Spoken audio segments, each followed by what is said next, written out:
que la morbidité sur Internet se divise en deux phases. Tu as la morbidité, on va dire, qui est consommée de manière personnelle pour voir des choses morbides. Morbidité qui est consommée de manière plus, on va dire, intellectualisante. C'est-à-dire qu'en fait, quand moi j'étais à l'école, quand j'étais petit, on nous montrait des photos ou des vidéos même de camps de concentration durant la guerre 39-45. On voit des morts. On voit des choses morbides, sauf qu'il y a un contexte dedans. Donc ça, c'est plutôt la morbidité, on va dire, intellectualisée. C'est-à-dire que c'est une morbidité qui a une excuse d'être. Et tu as la morbidité pure et dure qui n'a aucune excuse d'être, où les gens vont la voir parce qu'ils sont juste attirés par en fait ce qu'ils connaissent pas nécessairement, c'est-à-dire c'est quoi la mort, ça ressemble à quoi la mort, ah ça ressemble à ça, un cadavre, une tête explosée, ah ça ressemble à ça, l'intérieur d'un corps, ah ça ressemble à ça. Je ne sais pas, je suis curieux, je vais aller voir ce que c'est. Je pense juste que les gens recherchent plus des vidéos comme ça que des vidéos de petits chats. Ouais, je pense, hein, vraiment, l'algorithme se base sur la masse, et la masse, c'est nous. La masse, elle est formée par nous, les consommateurs. Et plus le consommateur va chercher ça, plus l'algorithme va te donner ça. Et c'est pour ça, d'ailleurs, qu'on demande à ce qu'il y ait des modérations qui soient mises en place, qui, justement, sont là pour éviter ça. Et quand il n'y a pas de modération, là, c'est un flow continu, quoi.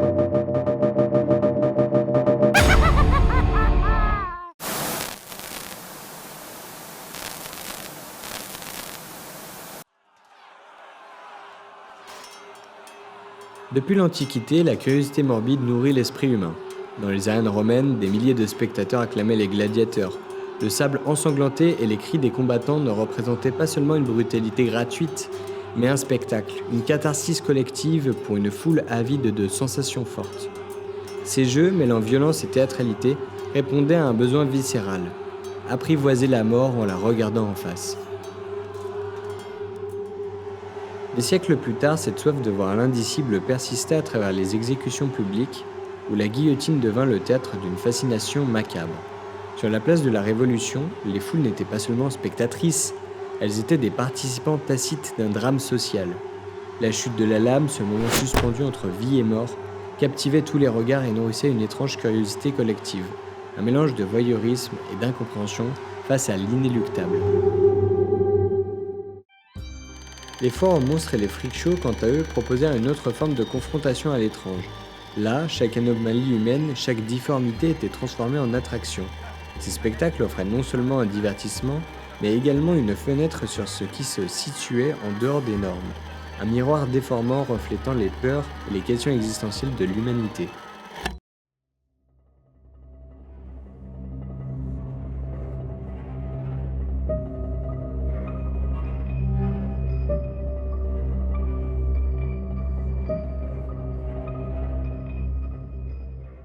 Au départ, je trouvais j'avais téléchargé Twitter pour ça. C'est un peu le truc de... vu que sur Twitter, tout est permis, je me disais, là, je vais trouver des choses. Mais après, finalement, je me rends compte que sur Internet, il y a plein de choses, plein de sites.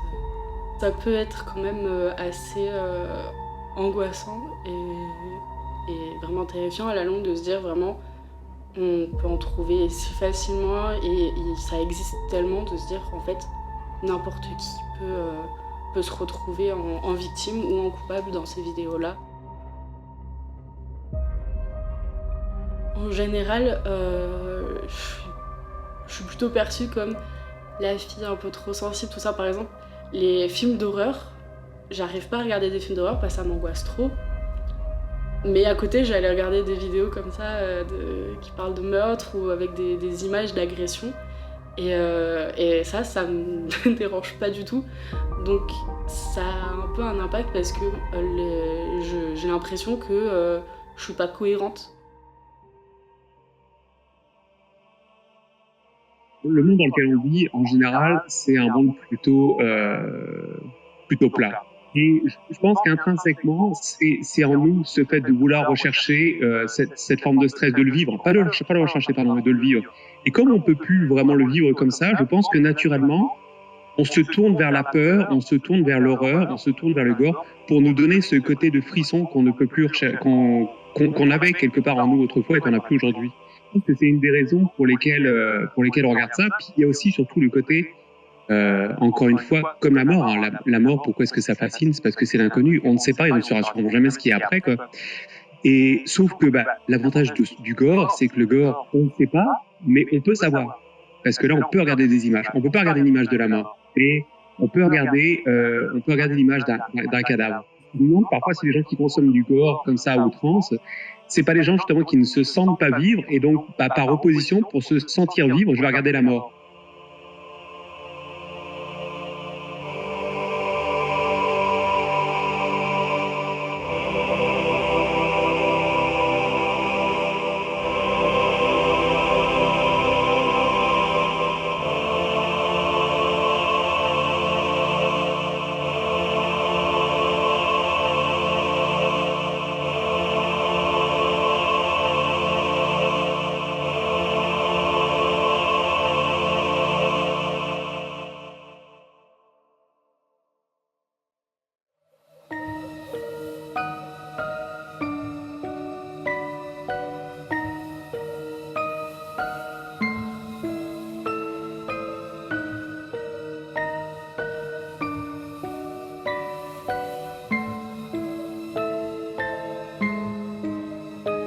À partir du moment où on commence, on n'a pas vraiment envie de s'arrêter et j'ai toujours été intéressée par la science et le médical, du coup c'est pour ça que c'est le sujet qui m'attire le plus. Et parce que j'ai pas envie de vivre dans l'ignorance. Je préfère savoir et que ce soit dérangeant pendant un moment, puis qu'après je passe à autre chose plutôt que vivre en ignorant tout. J'en ai un en particulier du coup sur X, où c'est justement là que j'ai trouvé le cas de la mission Apollo 1, où en gros ils ont mis la vidéo, en fait on voit rien, juste c'est un audio, où on entend la mission Apollo 1, c'est une mission en gros, la fusée a pris feu. On sait pas pourquoi, mais ça a pris feu et ça a carbonisé les 3 personnes qui étaient à l'intérieur. Et l'audio, c'est tout simplement, au début, tout se passe bien, ils font les checks de tout se comporte très bien, ils disent ça c'est check, ça c'est bon. Puis d'un coup, le feu démarre et on entend du coup une des personnes à l'intérieur qui dit qu'en gros, fire, quoi, que ça brûle. Et on entend ces cris d'horreur avant qu'ils ne puissent plus crier parce que le feu a pris tout l'oxygène et qu'en fait, il soit carbonisé.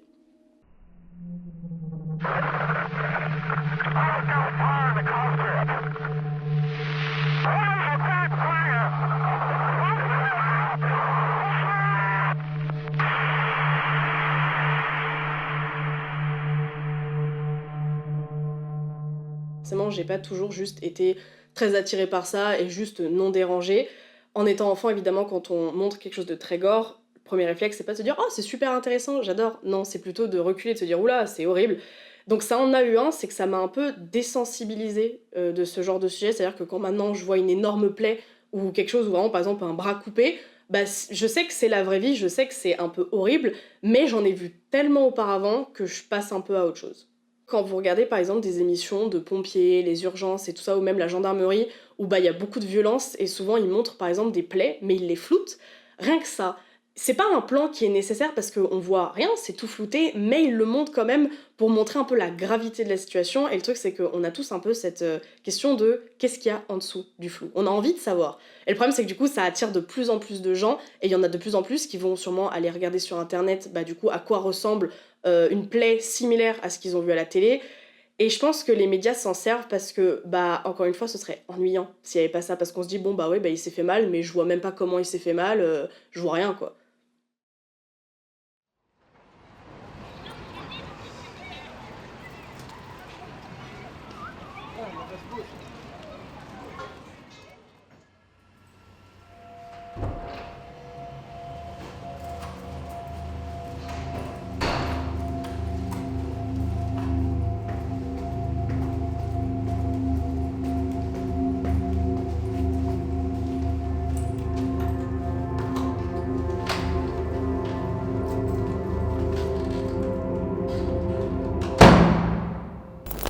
Le gore, il nous plongeait dans le film. C'était vraiment... c'est la première fois qu'un gore m'a dégoûtée. Et je pense que ça venait du fait que le scénario était déjà crédible et bien construit. Les images étaient belles, même quand c'était du gore. Vraiment, c'était top.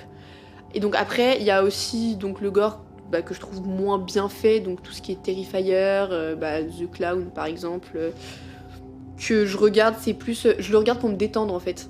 Donc ça peut paraître un peu paradoxal vu que c'est tout sauf de la détente d'un point de vue psychologique peut-être. Donc oui, non, je pense qu'il y a vraiment un souci, mais depuis des années, hein, de la manière dont sont représentés les tueurs en série dans les films d'horreur ou gore. Enfin, pour moi, c'est sensiblement la même chose parfois. Ils sont trop glorifiés, ils sont trop mis en avant. Quand on raconte l'histoire d'un tueur, enfin en tout cas déjà quand on se base sur une histoire réelle, il faut garder en tête qu'il y a des gens qui sont morts, qu'il y a des gens qui ont été impactés, et qu'en fait il faut, quitte à diaboliser le tueur, je pense qu'il faut le faire. Il faut rappeler que c'est pas normal comme comportement, que ça a un vrai impact, qu'on contrôle. Une fois que le film est sorti, on peut plus contrôler qui le regarde. C'est-à-dire que je pense qu'un enfant de 7 ans comme une personne de 50, elle peut se retrouver devant le film, et c'est pour ça que je trouve ça bien quand parfois en fin de film, il y a tout un écran noir avec juste des choses à lire sur où en est l'affaire maintenant, le respect aux victimes, etc. Ça, je trouve ça hyper bien de le faire. Ça devrait être une loi en fait quand on s'attaque à quelque chose de réel. Nous avons tous un moment où la curiosité peut devenir trop dangereuse, où chaque regard nous entraîne un peu plus loin dans l'inconnu. Mais à quel prix ?